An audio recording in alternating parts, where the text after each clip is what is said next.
Good morning student. আজ আমরা এখানে উপস্থিত হয়েছি ভূগোলের একটা বিশেষ ক্লাসের জন্য, যেটা হচ্ছে space. Actually space in geography. তাহলে কথাটাকে আমরা এভাবে লিখে রাখতে পারি, স্পেস।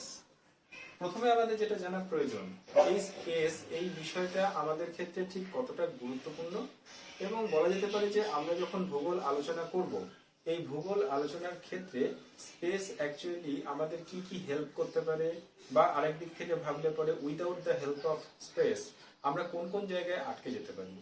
যদি বিষয়টা এরকম হয়, তাহলে সবার প্রথমে আমি যেটা জেনে নিতে চাইছি বা তোমাদের কাছে শেয়ার করতে চাইছি, যে এখানে এই যে স্পেস, এই ব্যাপারটাকে আমরা বাংলায় ঠিক কি হিসেবে ভাবতে পারি। খুব সাধারণভাবে যদি চিন্তা ভাবনা করা যায়, স্পেস হচ্ছে কোনো একটা স্থান। আর আমরা যদি আরেকটু পিছিয়ে যাই যে what is the definition of geography, সেক্ষেত্রে আমরা বলতে পারবো যে ডেফিনেশনের ক্ষেত্রে একটা বিষয় এখানে বারবার বলা হচ্ছে যে দুই ধরনের কিন্তু বলা যেতে পারে যে ডেফিনেশন আমরা জিওগ্রাফি সম্পর্কে পেয়ে থাকি। একটা তো হচ্ছে আমাদের ট্র্যাডিশনাল, আর আরেকটা যেটা আমাদের 2 নম্বর এখানে উঠে আসে, সেটা হচ্ছে কন্টেম্পোরারি। এখন এই যে ট্র্যাডিশনাল আর কন্টেম্পোরারি দুটোর মধ্যে মূল যেটা পার্থক্য থাকে কি, যে ট্র্যাডিশনাল মানে হচ্ছে ভূগোল সম্পর্কে সেই সকল চিন্তাধারা যেখানে দেখা যাচ্ছে যে আমাদের বিশেষ কোনো বিষয়বস্তু, সেটা যখন ভূগোলের মধ্যে নিয়ে আমরা আলোচনা করছি, তখন সেখানে যেটা বলা হচ্ছে যে আমাদের কিভাবে ভূগোলকে আমরা পর্যালোচনা করব এবং তার মধ্যে কি কি থাকবে। এবং যদি আমরা ছোটবেলাকার আমাদের সংজ্ঞাগুলোকে একটু রিভাইভ করার চেষ্টা করি, সেখানে দেখতে পাবো যে একটা ভূগোলের মধ্যে কি থাকছে। ভূগোল, সেখানে ভূ অর্থাৎ পৃথিবী, গোল আচ্ছা ওখানে বলা হচ্ছে যেটা গোলক আকৃতির পৃথিবী রয়েছে, এবং তার মধ্যে যে সমস্ত ফিজিক্যাল এনভায়রনমেন্ট গুলো আমরা পাচ্ছি, তার যে উপাদানগুলো, এলিমেন্টস গুলো পাচ্ছি, সেই বিষয়গুলোকে আমরা অ্যাজ এ হোল ভূগোলের একটা পড়ার বিষয় বা সাইন্টিফিক ওয়েতে ভূগোল এভাবে এগুলোকে আলোচনা করছে, সেটা আমরা জেনে থাকছি। তো এটা গেল হচ্ছে ট্র্যাডিশনাল কনসেপ্ট। আমরা যদি অনেক পিছিয়ে যাই, অনেক পিছন থেকেও আমরা কিন্তু এই সমস্ত কনসেপ্ট গুলোকেই ওখানে পাবো। হোয়ারএজ যদি আমরা কন্টেম্পোরারি কনসেপ্টের মধ্যে আসি, সেখানে বলা হচ্ছে যে জিওগ্রাফি হচ্ছে এমন একটা সায়েন্স, যে সায়েন্সের মধ্যে দিয়ে আমরা কিন্তু যে কোনো বিষয়ের স্পেশিয়াল অ্যানালিসিস করি। কিসের অ্যানালিসিস করি না? স্পেশিয়াল। এখন এই যে স্পেশিয়াল কথাটা কোথা থেকে এলো? স্পেস।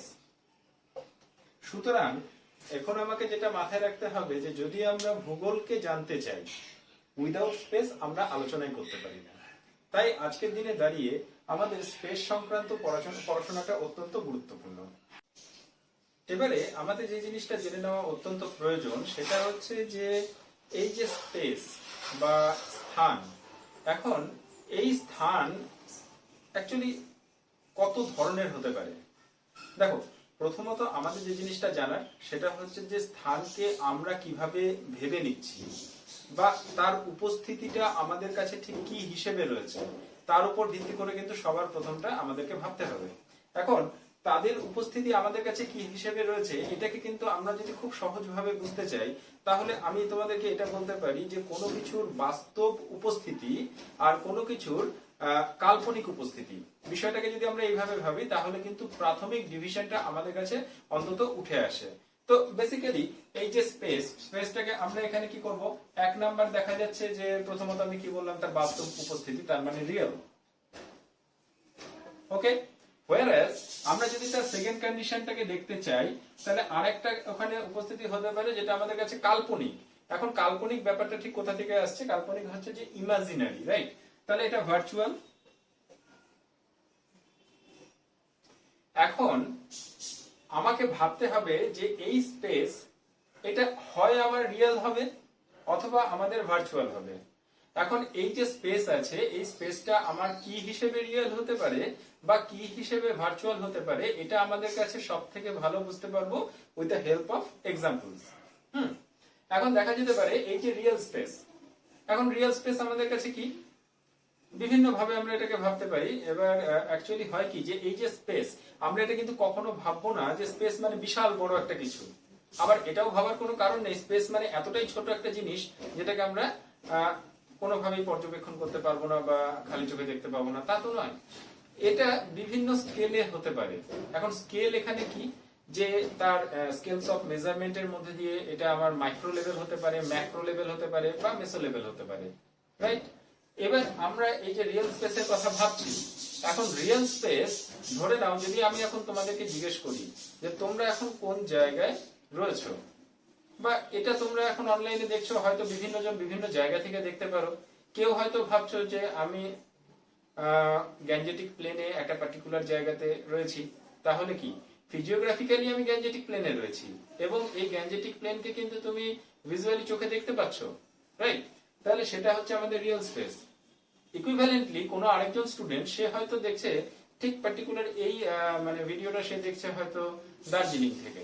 যদি সে দার্জিলিং থেকে দেখে এবং তাকে যদি আমি এই কথাটাই জিজ্ঞেস করি যে তুমি কোথায় রয়েছো, তাহলে সে তো আর গ্যাঞ্জেটিক প্লেন বলবে না, সে বলবে যে হিমালয়ান টেরেনে রয়েছে, সে দার্জিলিং এ আছে। তাহলে কিন্তু সেটাও তার একটা কাছে স্পেস। এবার ব্যাপারটা কি, যেহেতু এর উপস্থিতি অরিজিনালি আমরা বুঝতে পারছি, সেই কারণে এটা কিন্তু রিয়েল স্পেসের মধ্যে আসছে। ওকে, এখন যদি আমরা চলে আসি ভার্চুয়াল স্পেস। দেখো ভার্চুয়াল স্পেস এটা কিন্তু একটু ইন্টারেস্টিং ফ্যাক্ট। কিরকম, এটার অনুভূতি রয়েছে বলা যেতে পারে, বাট এটার কোনো অস্তিত্ব নেই। অদ্ভুত কথা, অনুভূতি রয়েছে অস্তিত্ব নেই, এটা আবার কি বিষয়? সাপোজ এটা কিরকম সিচুয়েশন চলছে, কোভিড সিচুয়েশন, লকডাউন টাইম চলছে। এবার আমাদের কাছে লকডাউনে দেখা যাচ্ছে যে বিভিন্ন স্কুল কলেজ এগুলো তো সব বন্ধ। এখন দেখা গেল যে একটা ক্লাস বা ক্লাসরুম, যে ক্লাসরুমটাতে আমাকে কোনো একদিন কোনো কলেজের কাজে, অফিসিয়াল কাজে হয়তো যেতে হয়েছে, তো অবভিয়াসলি এই মুহূর্তে তোমরা সেখানে কেউ উপস্থিত নেই। কিন্তু আমি যদি এই কোভিড সিচুয়েশনের প্রিভিয়াস টাইমের কোনো একটা কথা ভাবি, তাহলে আমি কি সেখানে কি দেখতে পাবো? সেখানে অবভিয়াসলি মানে আমার মাথায় তো এটা ঘুরবে যে আমি জিওগ্রাফির 15 নাম্বার যে রুমটা রয়েছে সেই রুমে অনেক ক্লাস নিয়েছি, সেখানে প্রচুর স্টুডেন্ট সামনে বসে রয়েছে, আমি ওখানে ক্লাস নিচ্ছি, পেছনে ব্ল্যাকবোর্ড রয়েছে, সেখানে বোর্ড ওয়ার্ক করছি। তো সামগ্রিকভাবে যে জিনিসটা আমাদের সামনে উঠে আসছে, যে আমি যেদিনকার গিয়েছি এবং যাওয়ার পরে যেটা দেখা যাচ্ছে যে কোভিড সিচুয়েশনের জন্য কোনো স্টুডেন্ট সেখানে নেই, রুমটা একদম ফাঁকা। কিন্তু আমার মাথার মধ্যে ঘুরছে কি, যে সেই সময়কার কথা যখন আমি কিন্তু সেখানে ক্লাস নিতাম, এবং সেই ক্লাস নেওয়ার সময় আমি যখন ডায়াসে এখানে তোমাদের কিছু বোঝাতাম, সামনে কিন্তু প্রচুর স্টুডেন্ট সেখানে বসে থাকতে তোমরা, এবং তোমরা সেই ক্লাসটাকে করতে। That is the imaginary space, এবং সেটাকেই কিন্তু আমরা ভার্চুয়াল হিসেবে এখানে তুলে ধরছি। ওকে, তাহলে আশা করছি যে তোমাদের মধ্যে এটা অন্তত এখন ক্লিয়ার হয়ে গেছে যে রিয়েল স্পেস এই ব্যাপারটা কি, whereas ভার্চুয়াল স্পেস এই জিনিসটাই বাকি। ফাইন, এখন আমাদের আরেকটা ক্ষেত্র সম্পর্কে একটু সচেতন হতে হবে, যেটা জেনে নিতে হবে যে পার্টিকুলারলি জিওগ্রাফিতে আমরা কিন্তু এই যে রিয়েল স্পেস যেটা রয়েছে, এই রিয়েল স্পেসটাকে আমরা আবার কিন্তু ফার্দার 3টে ভাগে খুব মাইনর লেভেলে ক্লাসিফাই করতে পারি। তাহলে হিসেব মতো এখানে যে রিয়েল স্পেস থাকবে, সেই রিয়েল স্পেসের আবার আমি বললাম এখানে 3টে ডিভিশন কিন্তু জেনারেট করছে। এখন এই 3টে ডিভিশনের মধ্যে কি কি থাকছে? ফার্স্ট অফ অল হচ্ছে জিওগ্রাফিক্যাল স্পেস,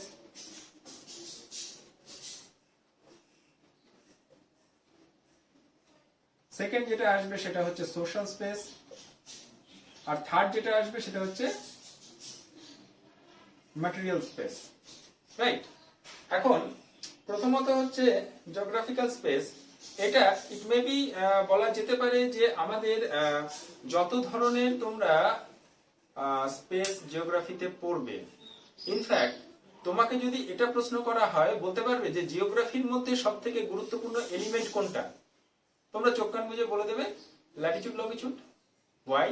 তার কারণটা হচ্ছে যে with the help of ল্যাট long we can identify or we can understand the location of any object on earth surface.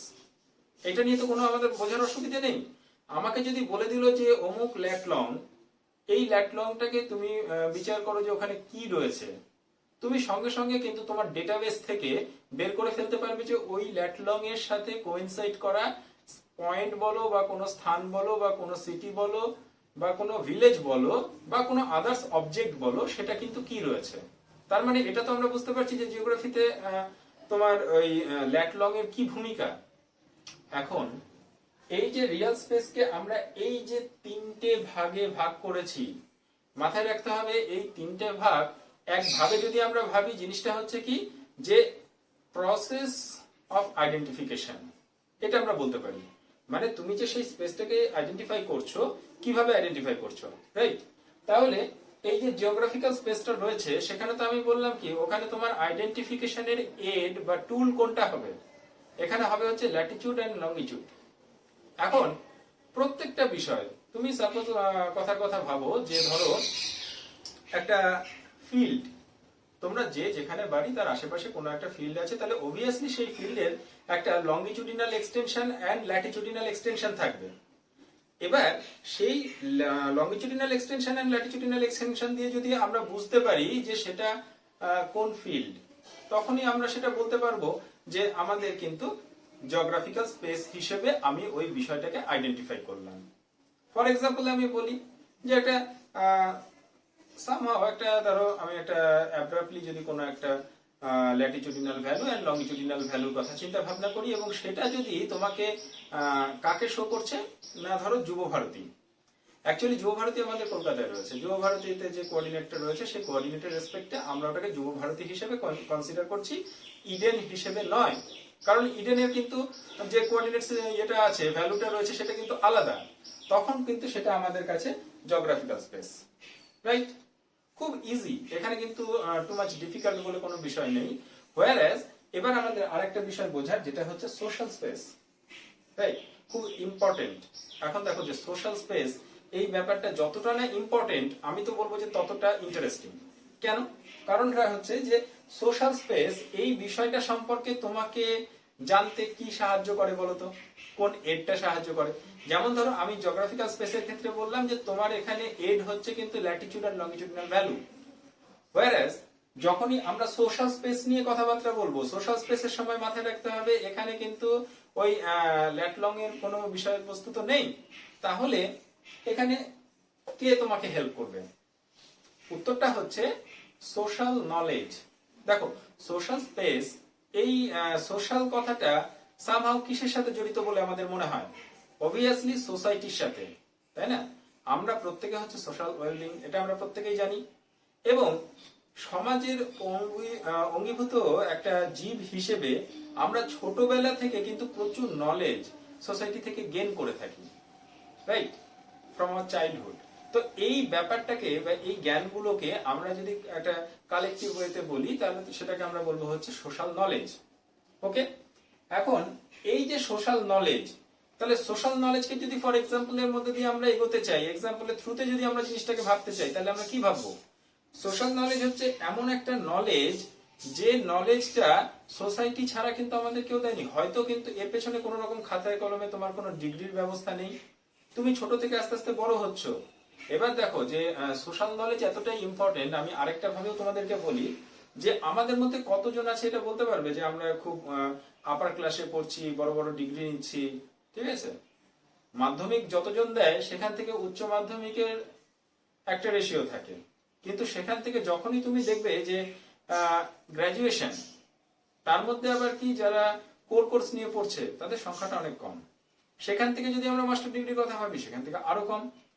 সেখান থেকে যদি পিএইচডির কথা ভাবো, আরো কম। তার মানে কি যে এই যে একটা ধারা তুমি লক্ষ্য করবে কমতে কমতে কমতে কমতে যাচ্ছে। এবার তুমি চিন্তা ভাবনা করো তো যে একটা মানুষ সে তার পারিপার্শ্বিক সমাজ ব্যবস্থার মধ্যে বেঁচে রয়েছে, তার জন্য কি তার এই হাই লেভেলের ডিগ্রিটা দরকার? হাই লেভেলের ডিগ্রি ছাড়া কি সে বেঁচে থাকতে পারবে না? উত্তরটা হচ্ছে অবশ্যই পারবে। কারণ কি, শিক্ষা এটা আজকের দিনে অত্যন্ত গুরুত্বপূর্ণ, নো ডাউট অ্যাবাউট দ্যাট। কিন্তু এই শিক্ষাটা কিন্তু মানুষের কাছে হচ্ছে সেকেন্ডারি নিড। যে প্রাইমারি তিনটে নিড রয়েছে, খাদ্য, বস্ত্র, বাসস্থান, তার মধ্যে শিক্ষা আসে না। সেই কারণে তুমি তাদের কাছে মানে পুঁথিগত শিক্ষা ছাড়াও প্রচুর মানুষকে খুঁজে পাবে তারা বহাল তবিয়তে বেঁচে আছে। এখন আমার যে সোশ্যাল নলেজের কনসেপ্ট থেকে এখানে আমরা মাইগ্রেট করলাম, সেই সোশ্যাল নলেজটা তাহলে কি দাঁড়ালো? সোশ্যাল নলেজ হচ্ছে যে সেই সকল মানুষজন যারা দেখা যাচ্ছে যে সোসাইটি থেকে কিন্তু যে নলেজটা পেয়েছিল, যে সাধারণ জ্ঞানগুলো অর্জন করেছিল, সেই অর্জিত জ্ঞানের মাধ্যমে তাদের জীবন ধারণ করছে, রাইট? তো আমি খুব সাধারণ সাধারণ জিনিস বলছি, যে দেখো যে সোশ্যাল নলেজ কি হয়।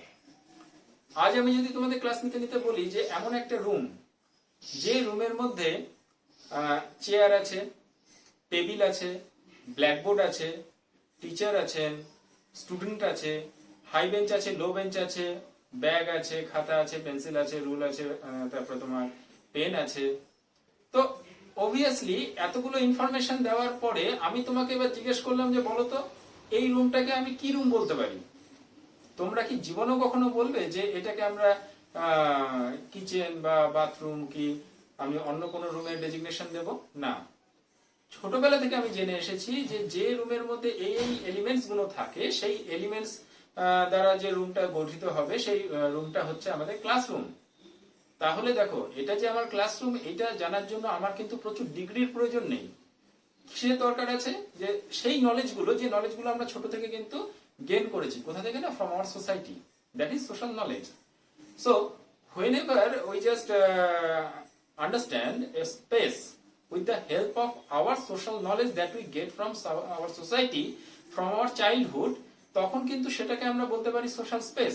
ওকে, তো মাথায় রাখতে হবে এটাও কিন্তু ওয়ান কাইন্ড অফ আইডেন্টিফিকেশনাল প্রসেস। আমরা এর আগেও আইডেন্টিফাই করলাম কোন একটা স্পেসকে, কিসের দ্বারা করলাম? জিওগ্রাফিক্যাল স্পেসের ক্ষেত্রে ল্যাটিটিউড আর লঙ্গিটিউড দিয়ে, এক্ষেত্রে করলাম সোশ্যাল নলেজ দিয়ে। ওকে, আশা করি তাহলে এই ব্যাপারটা আমাদের মধ্যে ক্লিয়ার হয়েছে যে সোশ্যাল নলেজের থ্রুতে আমরা কিভাবে একটা স্পেসকে আইডেন্টিফাই করলাম, যেটা হচ্ছে কিনা আমাদের সোশ্যাল স্পেস। এবার আমরা যে জায়গাটাতে আসবো সেটা হচ্ছে কি আমাদের মেটেরিয়াল স্পেস। মেটেরিয়াল স্পেসটা খুব বলা যেতে পারে ইন্টারেস্টিং। কেন ইন্টারেস্টিং? যে মেটেরিয়াল স্পেসকে নিয়ে আলোচনা করব, অথচ আমার কাছে কার্ল মার্কসের কোন রকম আইডিওলজি কাজ করবে না, এটা কিন্তু হতে পারে না। আচ্ছা, এবার কার্ল মার্কসের একটা বিখ্যাত তত্ত্ব ছিল, তত্ত্বটা আশা করি কম বেশি সবাই শুনেছো এবং জানো, সেটা হচ্ছে দ্বন্দ্বমূলক বস্তুবাদ। এখন দ্বন্দ্বমূলক বস্তুবাদ, এই ব্যাপারটা কিন্তু দ্বন্দ্ব আর বস্তু, এই দুটো জিনিস কিন্তু মানে পরপর তিনি আলোচনা করেছেন। প্রাথমিকভাবে কার্ল মার্কস যেটা মানে বলেছেন আর কি, যে আমাদের কোনো একটা জায়গায় যত এলিমেন্টস থাকবে, it may be life or may be non life, actually এটা আমাদের জড় পদার্থ হিসেবেও থাকতে পারে। তো আমাদের যেটা বুঝতে হবে যে এই যতগুলো এলিমেন্টস কোনো একটা জায়গায় রয়েছে, অ্যাকর্ডিং টু কার্ল মার্কস এগুলো হচ্ছে বস্তু। ওকে, এখন এই যে বস্তুগুলো রয়েছে, এই বস্তুগুলোকে আমরা মেটেরিয়াল হিসেবে এখানে ভাবছি। তাহলে দ্বন্দ্বটা কি? আমরা বাংলায় দ্বন্দ্ব বললে পরে প্রথমেই আমার মাথার মধ্যে চলে আসবে হচ্ছে যে ক্ল্যাশ, রাইট? কিন্তু এখানে ঠিক সেরকম নয়। এখানে যে জিনিসটা উঠে আসবে সেটা হচ্ছে যে দ্বন্দ্ব মানে হচ্ছে যে এই যে বস্তুগুলো রয়েছে, বস্তুগুলোর মধ্যে ইন্টারাকশন, আন্তঃক্রিয়া। এখন এই আন্তঃক্রিয়াগুলো ঠিক কিভাবে অ্যাক্টিভ হয়, এটাও কিন্তু খুব ভাইটাল একটা ক্ষেত্র। এই যে আন্তঃক্রিয়াগুলো রয়েছে, আন্তঃক্রিয়াগুলোর পেছনে যেটা রয়েছে সেটা হচ্ছে কিন্তু নিজেদের মধ্যে ইন্টারাকশন করার ক্ষমতা, রাইট? ফর এক্সাম্পল আমি বলি যে আমি কিছুক্ষণ আগে সোশ্যাল নলেজের থ্রুতে বুঝেছিলাম যে এমন একটা ঘর ছিল, যে ঘরের মধ্যে এমন এমন এলিমেন্ট রয়েছে যেটা কিন্তু শুধুমাত্র ক্লাসরুমেই দেখা যায়। তাহলে আমার সোশ্যাল নলেজ বলে দিয়েছিল সেটা ক্লাসরুম, এবং সোশ্যাল নলেজ বলেছিল বলেই কিন্তু সেটা আমার সোশ্যাল স্পেস। তো সেই ক্ষেত্রে মেটেরিয়াল স্পেস যেটা থাকবে, অবভিয়াসলি মেটেরিয়াল স্পেস যেটা হবে সেটা হচ্ছে কি বলতো, একটা ব্ল্যাকবোর্ড আছে, সেই ঘরেরই কথা বলছি, একটা ব্ল্যাকবোর্ড আছে, চক আছে। তাহলে এখানে কিন্তু অ্যাকর্ডিং টু মার্কসিয়ান যে আইডিওলজি রয়েছে, সেখানে কি বলা হচ্ছে যে আমাকে দেখতে হবে এই চক এটাও একটা বস্তু, ব্ল্যাকবোর্ডটাও একটা বস্তু, আর টিচার যিনি আছেন তিনিও বস্তু। দেখো, টিচার কিন্তু সজীব উপাদান, তাও বস্তু তিনি। উনি বলছেন যে আমাদের এই এলিমেন্টগুলোর মধ্যে আন্তঃক্রিয়া খেয়াল করতে হবে। টিচার ওই ব্ল্যাকবোর্ডটাকে ইউজ করছেন কিসের মাধ্যমে? না, ওই চকের মাধ্যমে। তুমি ভেবে দেখো, যদি চকের উপস্থিতি না থাকে তাহলে ব্ল্যাকবোর্ডের কিন্তু কোনো গুরুত্ব নেই। আবার যদি তোমার চক রয়েছে, ব্ল্যাকবোর্ড নেই, তাহলেও কিন্তু কোনো গুরুত্ব নেই। আবার চক ব্ল্যাকবোর্ড দুটোই আছে, কিন্তু তাকে ইউটিলাইজ করার মতো কোনো পার্সন সেখানে নেই, তাহলেও তার গুরুত্ব নেই। তার মানে যেটা দাঁড়াচ্ছে অ্যাকর্ডিং টু মার্কস, যে যতগুলো বস্তু থাকবে তাদের নিজেদের মধ্যে কিন্তু একটা ইন্টারাকশন অবশ্যই ডেভেলপ করবে যদি আমরা খেয়াল করি, এবং আমাদেরকে ভাবতে হবে with the help of this kind of interaction যে ওটা কিন্তু পারফেক্টলি কোন ধরনের স্পেস হতে পারে। এবং আমরা তাদের ওই কার্যকারণ সম্পর্কের মধ্যে দিয়ে যখন খুঁজে পাবো বা বুঝতে পারবো যে এটা এই স্পেস, তাহলে অবভিয়াসলি একটা ব্ল্যাকবোর্ড আর একটা চক ডাস্টার নিয়ে আমি নিশ্চয়ই একজন টিচার হিসেবে কিচেনের মধ্যে গিয়ে কোনো অ্যাক্টিভিটি করব না। আমি যে রুমের মধ্যে করব ইট মাস্ট বি ক্লাসরুম। তাহলে দেখো যে আমি কিন্তু আমার সবই হচ্ছে মানে ওই স্পেসটাকে চেনার একটা পদ্ধতি, কিন্তু এক একবার আমরা এক এক হিসেবে চিনতে পারছি। ওকে, তো বাস্তবিক আজকে আমরা গোটা ক্লাসের মধ্যে যেটা বোঝানোর চেষ্টা করলাম সেটা হচ্ছে about space and the importance of space in geography. And obviously, we can conclude that without the help of space, we cannot understand about geography. Okay, thank you.